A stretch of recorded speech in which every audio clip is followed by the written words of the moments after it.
श्री गणेशाय नमः। ओम श्री सरस्वत्यै नमः। ओम श्री सद्गुरुदेवाय नमः। आदरणीय भक्तजनों, सादर नमस्कार। कल हमने आप लोगों को 53वें अध्याय में, गरुड़ महापुराण के 53वें अध्याय में नवनिधियों के लक्षणों के युक्त पुरुष के ऐश्वर्य एवं स्वभाव के बारे में वर्णन किया था। आज हम आप लोगों को गरुड़ महापुराण के आचार कांड में 54वें अध्याय में भुवन कोश वर्णन में राजा भुवन कोश वर्णन का वर्णन और राजा प्रियव्रत के वंश का निरूपण श्रवण करवाएंगे। बोले आनंद कंद भगवान की जय। नारायणं नमस्कृत्य नरं चैव नरोत्तमं देवीं सरस्वतीं व्यासं ततो जयमुदीरयेत्। आनंद कंद भगवान की जय। श्री हरि ने कहा, भगवान शंकर पूछ रहे हैं, भगवान हरि विष्णु भगवान उत्तर दे रहे हैं। राजा प्रियव्रत के आग्नेय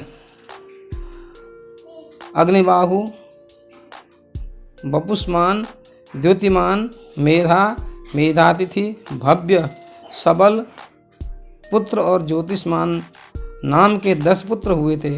राजा जो प्रियव्रत हैं उनके वंश का वर्णन है। इन पुत्रों में से मेधा, अग्निबाहु तथा कुन्न नामक 3 पुत्र जो हैं योग पारायण, योगी, जाति स्मर, इन्हें पूर्व जन्म का वृतांत विस्मृत नहीं हुआ था, वो अपने योगी बन गए तथा महासौभाग्यशाली थे। इन लोगों ने राज्य के प्रति अपनी कोई अभिरुचि प्रकट नहीं की। अतः राजा के सप्तद्वीपा पृथ्वी को अपने अन्य 7 पुत्रों में राजा ने जो है अन्य 7 पुत्रों में विभक्त कर दिया। 10 पुत्र उनके हैं, 3 जो हैं सन्यासी बन गए हैं, यति बन गए, योगी बन गए हैं। तब राजा ने अपने 7 पुत्रों में 7 लोक की 7 पृथ्वी जो है 7 तल की पृथ्वी, उसको उन्होंने अपने 7 पुत्रों में विभक्त कर दिया है। 7 द्वीपों की पृथ्वी जो है 7 पुत्रों में विभक्त कर दिया है। 50 करोड़ योजन में विस्तृत, 50 करोड़ योजन विस्तीर्ण जो संपूर्ण पृथ्वी नदी की जल राशि में तैरती हुई नौका के समान चारों ओर अवस्थित अथाह जल के ऊपर स्थित है। हे शिव, जम्बू, प्लक्ष, सालमल, कुश, क्रोंच, शाक तथा पुष्कर नाम के 7 द्वीप हैं जो 7 समुद्रों से घिरे हुए हैं।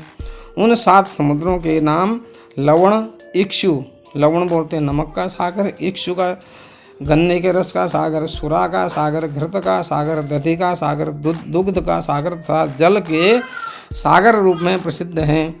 हे वृषभध्वज, ये सभी द्वीप तथा समुद्र उक्त क्रम में एक दूसरे से द्विगुण परिमाण में हैं, एक दूसरे से दुगुना है।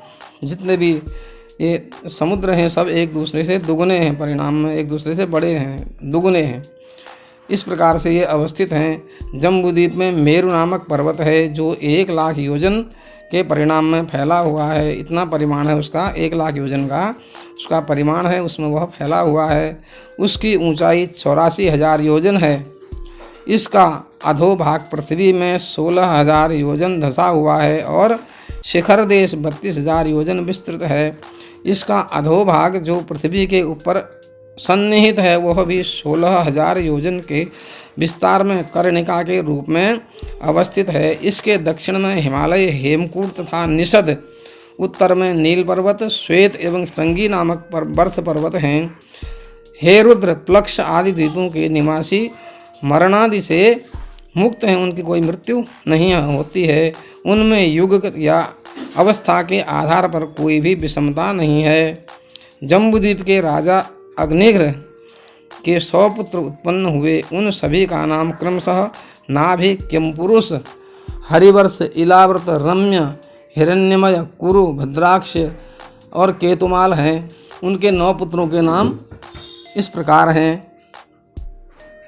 राजा ने उन सभी पुत्रों को उनके नाम से ही अभिहित प्रसिद्ध एक और भूखंड प्रदान किया। हे हर, राजा नाभि और उनकी पत्नी मेरु देवी ने ऋषभ नामक पुत्र हुए। राजा नाभि के और उनकी पत्नी मेरु देवी के ऋषभ नामक पुत्र हुए।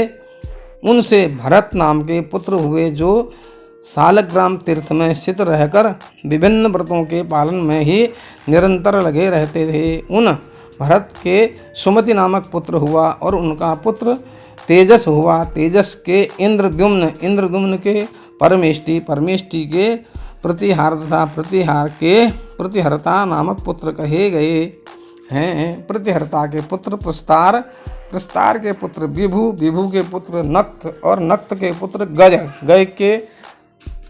गय नाम के राजा हुए। गय का पुत्र नर हुआ।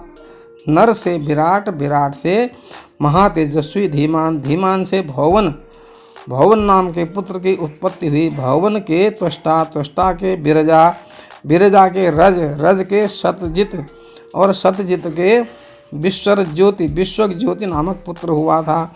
इस प्रकार से यह भुवन कोशों का वर्णन तथा राजा प्रियव्रत के वंश का वर्णन यहाँ पर हम 54वें अध्याय में आपको श्रवण करवाते हुए इस 54वें अध्याय को यहाँ पर विश्राम देते हैं। बोलिए आनंद कंद भगवान की जय। श्रीमन्नारायण नारायण नारायण भजमन नारायण नारायण नारायण लक्ष्मी नारायण नारायण नारायण बद्री नारायण नारायण नारायण। बोले आनंद कंद भगवान की जय।